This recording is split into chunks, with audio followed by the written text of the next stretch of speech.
has been attributed to flowers for thousands of years. Meanings were taken from mythologies, legends, religion, and even the shape of the flowers. Think about bleeding hearts. I mean, they're named for what they look like. Floriography, in particular, has been practiced in traditional cultures throughout the world, Europe, Asia, and Africa for centuries. Mythologies, folklores, sonnets, and plays in the ancient Greek, Roman, Egyptian, and Chinese have been peppered with flower references for many, many years. Nearly every sentiment you can imagine can be expressed through flowers, which kind of gives different meaning to that, old "say it with flowers" slogan. The language of flowers, or floriography, as the kind of more trendy term it's called, was historically used as a secret means of communication. It gained popularity in the 19th century, especially in Victorian England and in the US, where proper etiquette discouraged the use of, emotional displays verbally, so messages were sent with little flower bouquets. Learning the symbolism that is attributed to these flowers became a popular pastime in the 1800s. Nearly all Victorian homes had references or guidebooks to learn the language. I've got some examples here. Young women in particular embraced the language of flowers, often wearing flowers in their hair or tucked into the bodice of their dresses, or even carrying bouquets known as little Tussy Mussies. Something like this. Tussy Mussies originally gained popularity because they were carried to offset the, let's call it, fragrance that accompanied people during that time frame when, sanitation and bathing habits were not the same as we know now. So some examples of Tussy Mussies are the ones I have here in front. Yellow chrysanthemums represent refusal or no. This bouquet might be given along with a proposal of marriage. The red rose indicates love. The pink carnation indicates that you're unforgettable. The iris indicates hope. The dianthus, also known as sweet william, indicates possibility. The fern, sincerity. And lisianthus actually has a meaning that's, will you marry me? So that might be given along with a proposal of marriage. This little bouquet might be given as a gift for graduation. The lily represents, I'm proud of you.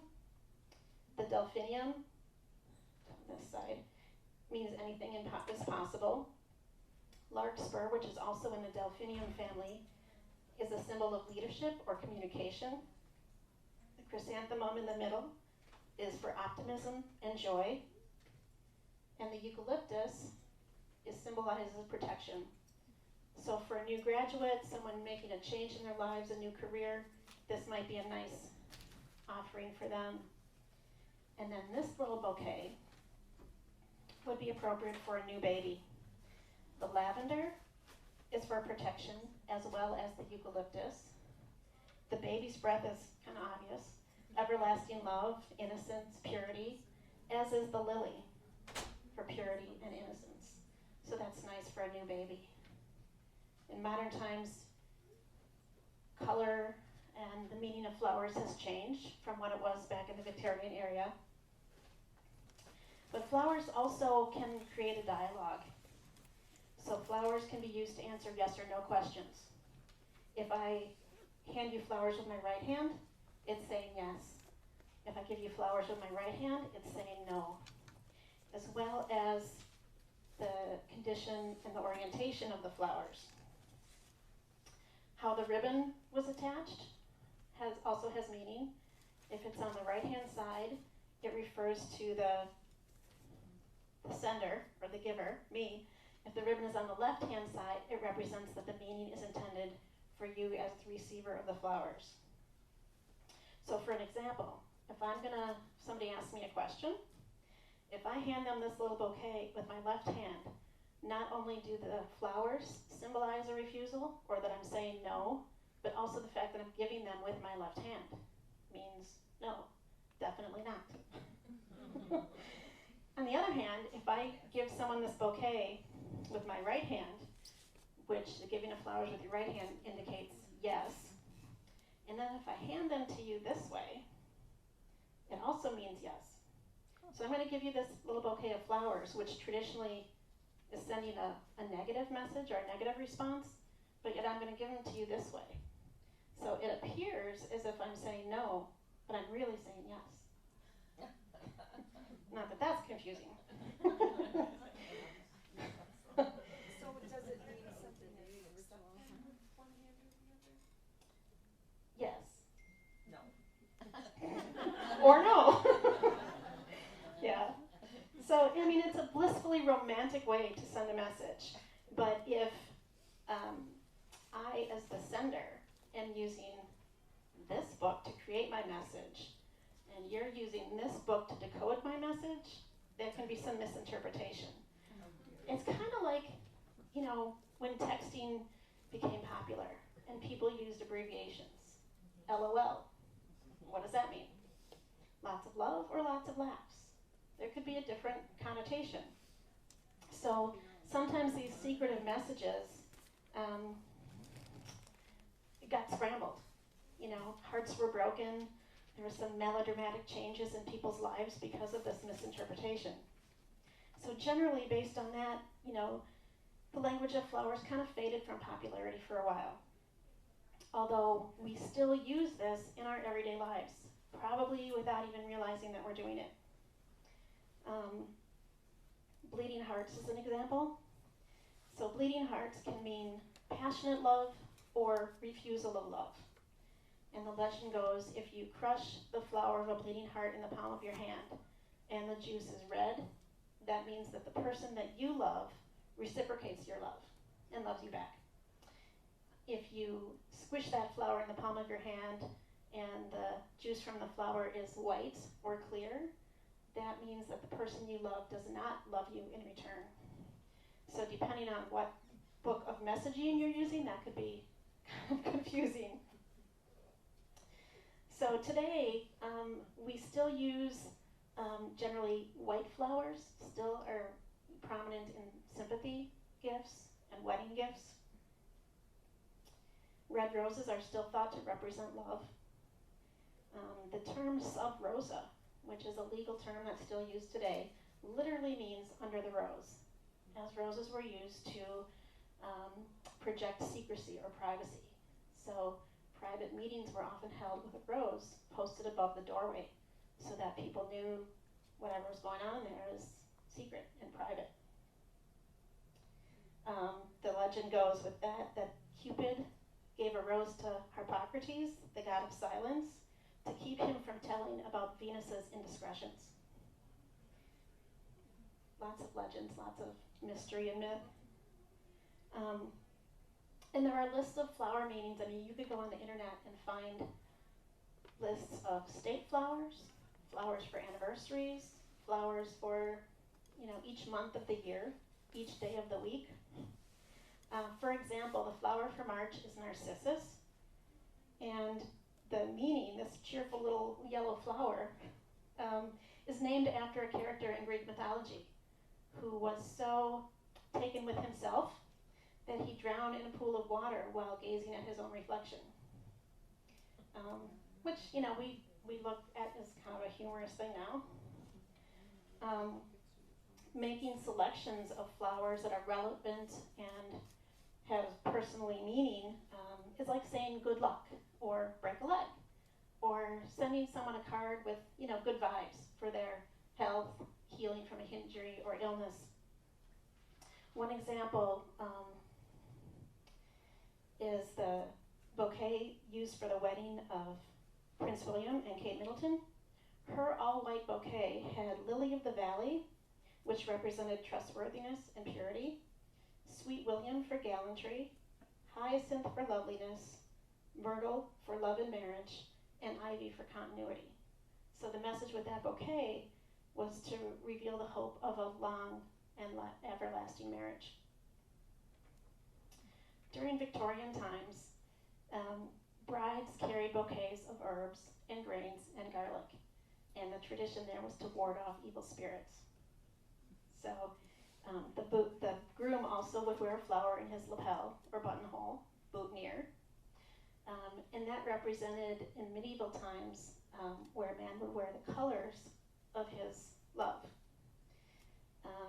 Bridesmaids and groomsmen were also given bouquets in hopes of confusing any evil spirits, so they wouldn't know which couple was actually the newlyweds. So that would further offer protection to the newly married couple. Any questions so far? Am I going too fast? Okay. How was the color of the boutonniere? You said it was the colors of their loved one, but what determines a person's color? Sometimes it's picked by the message of the color. Love meaning, well, love, everlasting love. White being innocence or purity. Sometimes flowers were chosen to represent a family color, as in a family crest. And then the gentleman would wear that color as a show of his true love. So lots of reason and thought went into all of these. I mean, even just planning out these bouquets, referencing the different books and the flowers I had available in the cooler and what's in season. I mean, this can be a very lengthy process. Gardens were often planted to represent common communications. But if you lived in a climate that didn't necessarily offer tropical flowers, and tropical flowers carry different messages, that's another reason you'll see a lot of repetitive meaning throughout lots of flowers for different parts of the world. Every major world religion had at one time a specific plant they considered to be particularly sacred. In Judaism, Islam, Christianity, Buddhism, the first plant symbol to be solemnly honored is a tree. Tree of life, of knowledge, of good and evil. So gardens were often planned and planted to use powerful plants that would coax positive energy toward the home to offer enrichment and protection to the people who live there. Some examples that we use in our landscapes today are cedar trees, which represent, they have healing properties. They cure the tendency to have bad dreams. They represent money and offer protection. It's been said that sleeping with a little bit of cedar nearby, or keeping the cedar where you keep your money, will draw more money to it. It's worth a shot. Juniper for abundance, advancement, anti-theft, and juniper drives off snakes. I'm not sure about the snakes, but if I was a burglar, I would not want to climb through a juniper bush. Oak trees represent abundance, growth, healing, health, protection, success, wealth, strength, and longevity. So no wonder that oak leaves are often used in the military as a sign of rank to project those feelings of strength and longevity and protection. Maple trees also represent longevity, love, and money. Most of the flowers in our gardens have meaning and history and even personality. So this is where you all come in. Why don't you offer me some suggestions and we'll look them up and see what they mean. Petunia? All right, let's see.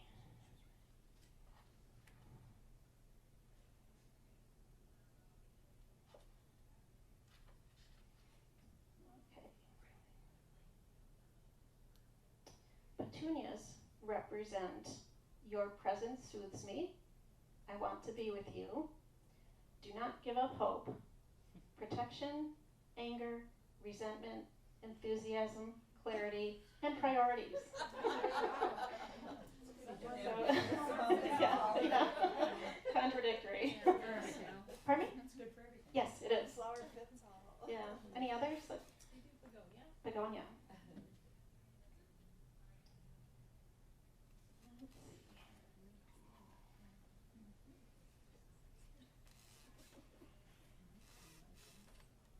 might have to check the other reference. Oh, begonias. Begonias are a sign of warning. You are being watched. This, whatever this is, must end. Wow. Pardon me? Flowers like succulents have sort of an overarching meaning and then individual. Most of these books are individual flowers. There may be meanings for a family of flowers. I mean, like the oak tree applies in general to all oaks, but if you look up white oak in particular, it may have some more specific meanings. Snowdrop.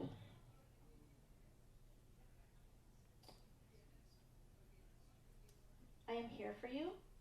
Hope, new beginnings, illumination, self-neglect, inner peace, renewal, and solutions. Pardon me? How about her state Oh, the wood violet. Let's see, let me try. These are my favorite books. Let's see. This particular author gives a lot of legend as information.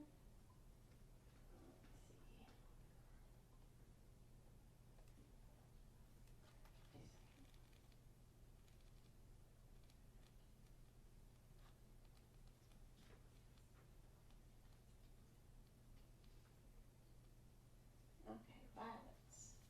Oh, I had the page marked.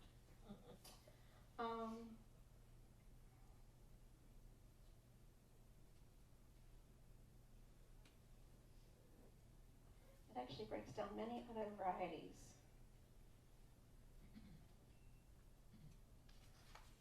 Oh, I thought Trillium was her state flower.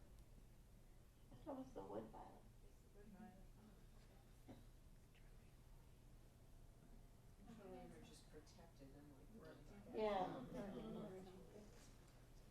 Okay. Violets and goat milk apply to their faces to help complexions. Wearing of garlands of violets was said to dispel the odors of wine and spirits and prevent drunkenness. It can be used, I mean, there there are varieties that are used in salads. Flowers can be made into candy, jam, jelly, or syrup. Also tea, they help get rid of a headache. Used as a poultice. The plant is useful in curing ulcers and bed sores. So kind of a healing properties. If we double check that in a different book, let's see what we get in this one. It's kind of fun. I mean, in preparing for this today, I spent hours looking up different flowers, and that's why I decided that I'll just let you all suggest something. Okay, this doesn't separate wood violet either. Oh, here we go. See, native wood violet. I mean, and you know, on a rainy afternoon, if you wanted to, you know, turn on your computer and look up language of flowers, you'll find, you know, hundreds of references. The Farmer's Almanac has a list. Many of the, like FTE website has a list. I thought it would have been cool if the arrangements that were in the building would say what the flowers were. Oh, yeah. A lot of them are common, but there were a few, it's like, I don't know that I've ever seen that flower. Yeah, you're right. There are some that are kind of unusual. Yeah. Some of them have proteas, you know, things that are in the protea family that aren't common around here. Yeah. So wood violets represent independence, intuition development, and shield from interference. What about a gloxinia? And they're eligible. Yes, some varieties are. How about lilac? Okay, let's do gloxinia and then lilac. Gloxinia, I loved you at first sight, proud spirit, beautiful relationships, sense of self, and relationship balance. Lilac. And lilac, different colors. So a white lilac is a tribute to your beauty and spirituality. innocence, majesty, modesty, purity, virginity, youth, youthful innocence, peace, and reincarnation. Lavender, traditional purple lilac, let go of the past, let's move on, humility, confidence, vitality, chakra alignment, brotherly love, first emotion of love, forsaken memory, space clearing, and divination. What did you look up? Alstroemeria has not been in any of these books. Oh, really? Yeah. Let me try. I'm pretty sure I checked all of them. But that's, as a retail florist, Alstroemeria is used quite frequently. It's commercially grown in many places. It's very long lasting, but I haven't been able to find, it just seems to skip that one. Is it a version of Somaria? No. Yeah, this.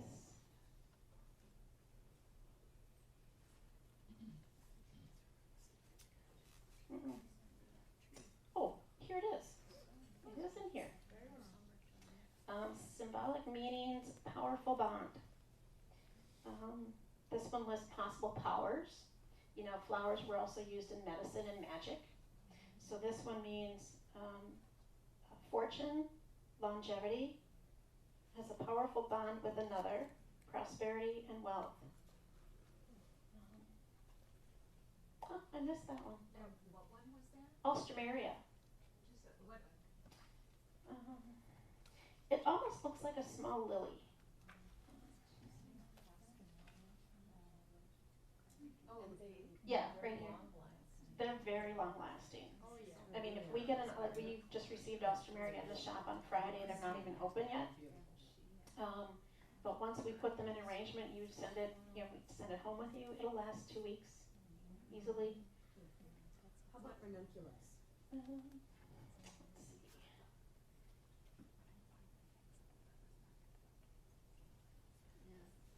It's just really fun to look at. Let's see, Ranunculus has a couple different varieties listed.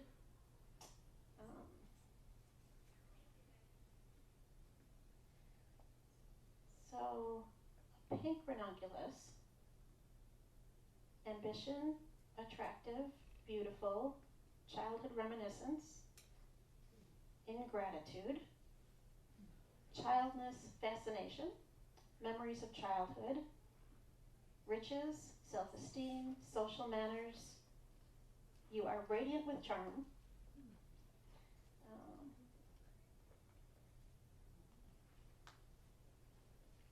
A different variety, a yellow variety of Ranunculus, escape, future joy, happiness, joys to come, legal matters, and protection. Tulips. And tulips, depending, again, this is one of those that, depending which reference you use, if someone gives you a bouquet of tulips, it may mean that they're very interested and want to pursue a relationship with you, that they love you, and in other books, tulips are not. They'd be along with the yellow chrysanthemums. So this book says, orange tulips mean I am fascinated by you. Pink, my perfect love. Purple is eternal love. Red is believe, chastity, declaration of love, fame, trust, undying love. Yellow is hopeless love, no chance of reconciliation. Also, there is sunshine in my smile. So, I'm not going to get along with you, but I'll smile about it. A variegated tulip is beautiful eyes, image magic. Powers of tulips are for love, prosperity, and protection. What a daisy. Daisy? They're such a happy looking flower. Well, and there's a difference between a florist daisy, which is in the chrysanthemum family, so that you get your no, and then there's daisies like a Shasta daisy. Right. So let's try that. just fun to look at all these. How did you get into this? You know, even since I was in college, it was just something that I found kind of fascinating. I think, you know, when I was in school, I had to do a presentation on something. So I picked this, and ever since then, it's just kind of been, I don't know, kind of it's like trivia, you know? Kind of goes in the line of those useless information category, but it's fun. Okay, Daisy means innocence, childhood, and purity. If you pair it with baby's breath, it's a good gift for a newborn baby. If you pair it with peony and violet, it's an expression for childhood bliss. So one of my favorite stories from when I was, you know, when I did my presentation in college, one of my favorite stories is in this garden flower folklore book. So the legend and the origin of the rose is from the days of the Roman Empire. The story is told of Rhodanthe, a woman of such exquisite beauty that she had many, many suitors. She showed little interest in any of them and sought refuge in the temple of Diana. Her suitors were so persistent, however, they followed her there, breaking down the gates. This incensed Diana, and she turned Rhodanthe into a rose and turned the suitors into thorns. From this legend, the rose has become a symbol for love and beauty. It's kind of fun. So, well, that could be a more modern, more modern use. So, yeah, so it's really fun. I'll leave these books out if any of you want to take a look. This flower that I brought today is Campanula. This is a symbol of gratitude. So when you all head out today, please feel free to take a stem as my thanks to you. So, and then I'm going to close with a phrase from this came from a Language of Flowers book published in London in 1875. There is a language little known, lovers claim it as their own. Its symbols smile upon the land, wrought by nature's wondrous hand, and in their silent beauty speak of life and joy to those who seek for love divine and sunny hours in the language of the flowers. So out of curiosity, do a lot of florists, do they know their flowers like this? Or do they? Probably not. Yeah. Although, as I said, there are things that are traditional, like Valentine's Day. I mean, red roses have always been traditional for Valentine's Day. Probably based even unconsciously in this meaning of the red rose for love. Mm-hmm. You know, so I think we use it a lot more unconsciously. You know, white lilies. Lilies are also a flower of sadness and sorrow. So you see lilies in funeral arrangements quite often. But they have other meanings that are a bit more joyful.